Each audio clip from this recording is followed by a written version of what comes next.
വഖഫ് board ആ ഭൂമി വഖഫായിട്ട് notify ചെയ്ത് സെക്ഷൻ 97 പ്രകാരം നോട്ടിഫൈ ചെയ്ത് വന്ന സമയത്ത് അതിനെ ചാലഞ്ച് ചെയ്തുകൊണ്ട് ഫാറൂഖ് കോളേജ് ട്രൈബ്യൂണലിലേക്ക് പോവുകയാണ്.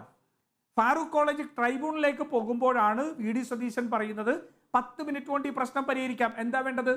സെക്ഷൻ 97 ഇൻവോക്ക് ചെയ്യണം. സെക്ഷൻ 97 ഇൻവോക്ക് ചെയ്തുകൊണ്ട് സംസ്ഥാന ഗവൺമെന്റിന് വഖഫ് ബോർഡിന് നിർദ്ദേശം കൊടുക്കാൻ അധികാരമുണ്ട്. ആ ഭൂമിയിൽ തങ്ങൾക്ക് ക്ലെയിം ഇല്ല എന്ന് പറഞ്ഞുകൊണ്ട് വഖഫ് ബോർഡ് ട്രൈബ്യൂണൽ ക്ലെയിം കൊടുത്താൽ 2024 ഈ പാവപ്പെട്ടവർക്ക് 10 മിനിറ്റ് കൊണ്ട് ഭൂമി ലഭ്യമാകുമായിരുന്നു. അതാണ് വി.ഡി. സതീശൻ പറഞ്ഞത്. പക്ഷെ എന്താ ചെയ്തത്? നിങ്ങളൊന്ന് ആലോചിച്ച് നോക്കണം. വഖഫ് ട്രൈബ്യൂണലിൽ 3 പാർട്ടിയാണ് ഈ കേസിലുള്ളത്. 3 പാർട്ടി ആരൊക്കെയാണ്? ഒന്ന്, ഈ വഖഫ് ഭൂമി വഖഫ് ചെയ്തു കൊടുത്തു എന്ന് പറയുന്ന സിദ്ദിഖ് സേട്ടിനെ സംബന്ധിച്ച് റെപ്രസെന്റ് ചെയ്ത് അവരുടെ അനന്തരാവകാശികൾ. 2, ഈ വഖഫ് ഭൂമി ലഭിച്ചു എന്ന് പറയപ്പെടുന്ന ഫാറൂഖ് കോളേജ് ആണ് രണ്ടാമത്തത്. 3ാമത്തെ പാർട്ടി വഖഫ് ബോർഡാണ്.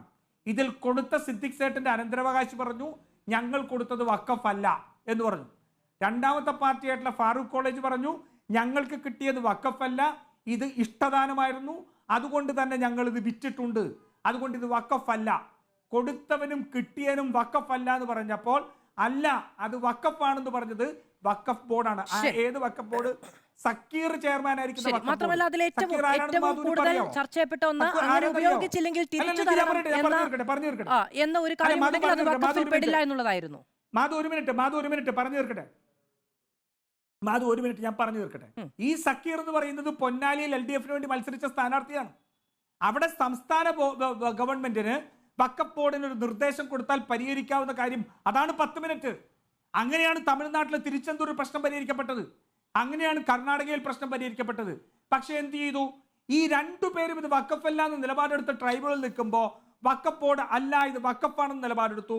അവസാനം ട്രൈബ്യൂണൽ വിധി പറയാൻ സമയം വരുന്നതിന് ദിവസങ്ങൾക്ക് മുമ്പ് ഈ ബോർഡ് നേരെ ഹൈക്കോടതി പോയി. എന്നിട്ട് പറഞ്ഞു ട്രൈബ്യൂണൽ വിധി പറയാൻ പാടില്ല, ഹോൾഡ് ചെയ്യണം എന്ന് പറഞ്ഞു. എന്തായിരുന്നു ലക്ഷ്യം? ആ സമയത്താണ് വഖഫ് അമെൻമെന്റ് ഉണ്ടാകുന്നത്. ആ വഖഫ് അമെൻമെന്റ് പ്രാബല്യത്തിൽ വന്നു കഴിഞ്ഞാൽ പുതിയ വഖഫ് നിയമത്തിന്റെ പേരിലുള്ള പുതിയ ട്രൈബ്യൂണലാണ് വരാൻ പോകുന്നത്. ആ ട്രൈബ്യൂണലിൽ അതിന്റെ സാഹചര്യം എന്താണെന്ന് അറിയാലോ.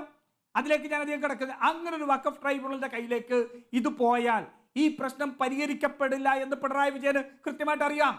അതുകൊണ്ട് അത് സങ്കീർണമാക്കുന്നതിന് വേണ്ടിയാണ് ആ വഖഫ് ട്രൈബ്യൂണലിന്റെ വിധിയെ സ്റ്റേ ചെയ്യാൻ വേണ്ടി പിണറായി വിജയന്റെ വഖഫ് ബോർഡ് കോടതിയിൽ പോയത്. അതല്ലേ ഈ വിഷയം ഇത്രയും സങ്കീർണമാക്കിയത്?